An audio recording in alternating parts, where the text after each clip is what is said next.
You ever have those days where it feels like you're just along for the ride? You wake up and bam, you're thrown into the storm of emails, obligations, and to do lists. And then, before you know it, the day's over, you're exhausted, and you're just left wondering, where did all that time even go? Well, today we're going to talk about a simple but really powerful way to take back control. And it's not about some massive life overhaul, it's about mastering the very beginning and the very end of your day. So let's dive in.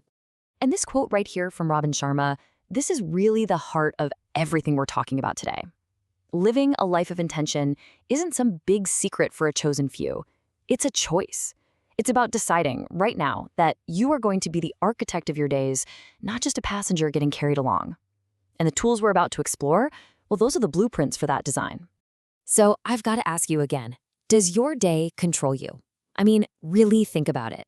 If you feel like you're constantly reacting, just putting out fires, and living according to somebody else's agenda, then this is absolutely for you.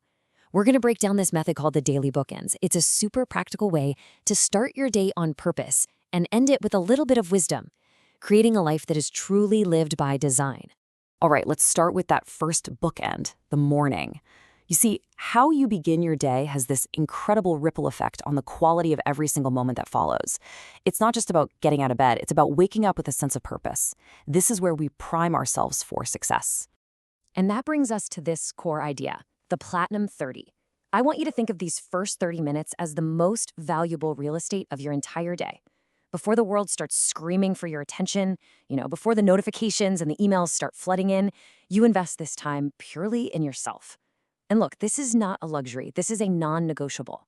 It's your time to set a focused, positive tone that's going to carry you through whatever the day throws at you. So, what do you actually do in that Platinum 30? Well, it's pretty simple. It breaks down into 3 powerful steps. First up, you've got to win the battle of the bed. Second, you find your own personal place of peace. And third, you take a moment to center yourself with some wisdom before all the noise rushes in. Let's break each of these down a little more. Okay, so winning that battle of the bed actually starts the night before. Your bed needs to be for one thing and one thing only, sleep. That means you've got to stop rehearsing your to-do list while you're lying there because that just keeps your mind racing, right? Try to avoid eating late, which can mess with your sleep. And please, steer clear of the news or anything too stimulating right before you close your eyes. Even reading. Better to do that in a chair. Trust me, these little disciplines make all the difference in that mind-over-mattress fight at 5 in the morning. So once you're up, you need a base camp. Think about it. A mountain climber always returns to base camp to rest, refuel, and refocus for the next part of the climb. You need that too. This could be a comfy chair in the living room before anyone else is up, or maybe just a quiet corner in your kitchen. The only rule is that it's your space. It's a place where you won't be disturbed, where you can just be for a few minutes. This is your personal sanctuary. Okay, so you've nailed the morning. You've started your day with power and intention. But how do you keep that going? How do you maintain that feeling between the morning and the evening bookends? Well, it really comes down to building a certain mindset, a mindset for mastery. Let's dig into the principles that keep it all together. The first idea here is to completely reframe how you think about discipline. Let's call it tough love. See, being strict with yourself isn't about punishment. It is one of the most loving things you can do for your future self. Choosing to get up for your Platinum 30 instead of smacking that snooze button, that's tough love. It's choosing what you want most in life over what you just want right now. And that choice, my friends, is how you start living on your own terms. And really, this slide sums up the choice we all have every single day. On one side, you've got the easy path, right?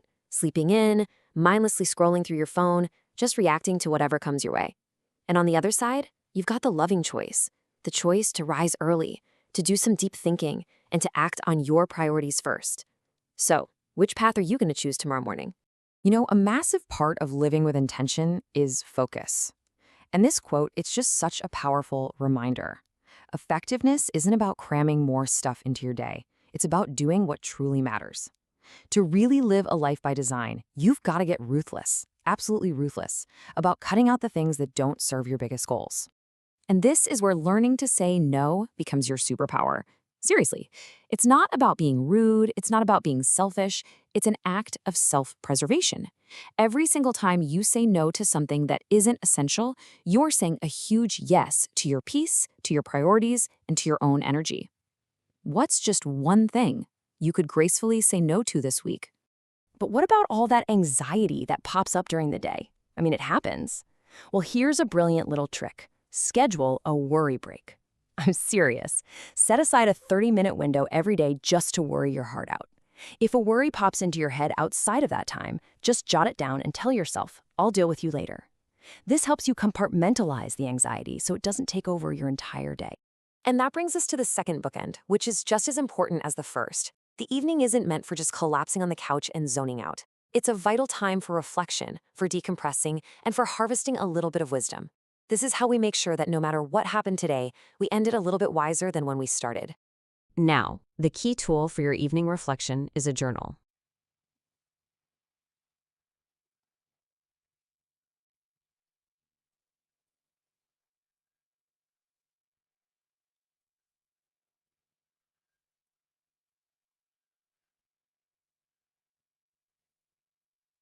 And it's so important to understand this difference. A diary is where you record what happened. I went to the store, I had a meeting. A journal, on the other hand, is where you analyze and evaluate those things. It's where you ask the deeper questions. It's really the difference between just being a reporter of your life and being a student of your life. Think of your journal as your own private masterclass, all about you. It's a total zero judgment zone where you can have brutally honest conversations with yourself. You can start to spot your own patterns, and you can turn today's mistakes into tomorrow's wisdom. This daily habit of self-awareness, it's the absolute foundation of all personal growth. So, when was the last time you really sat down and reflected on your day? So what do you even write about, right? How do you go from just listing events to actually pulling out some wisdom? Well, the secret isn't in having some crazy, dramatic life. It's in asking yourself really powerful questions about your ordinary, everyday life. Good questions always lead to the best insights. Here are just a few ideas to get you started. Instead of just writing down what you did, ask yourself, what was a win today, no matter how small? How can I look at that setback differently as a lesson? And notice kindness. Did you do something kind for someone, or did someone show you a little bit of grace? And always try to end with something you're grateful for. These questions literally train your brain to find the good and the growth in every single day. This is the exact mindset that journaling helps you build. Every challenge, every mistake, every moment of frustration, it's holding a lesson for you. You could say it's like a gift, just wrapped in sandpaper. When you start consistently looking for that lesson, you begin to transform your stumbling blocks into stepping stones. Nothing is ever wasted. So we've talked about the morning bookend, the evening bookend, and the mindset you need in between. But how do you actually get started? It's probably a lot simpler than you think. Your legacy isn't built in some grand gesture. It's built in what you do daily. Let's talk about taking that very first step. Just remember the rule of 21. They say it takes about 3 weeks to really install a new habit, to get to the point where it feels more natural to do it than to not do it. The first few days, they're going to feel a little weird, maybe even uncomfortable. That's not a sign you're failing. That is the sign of growth.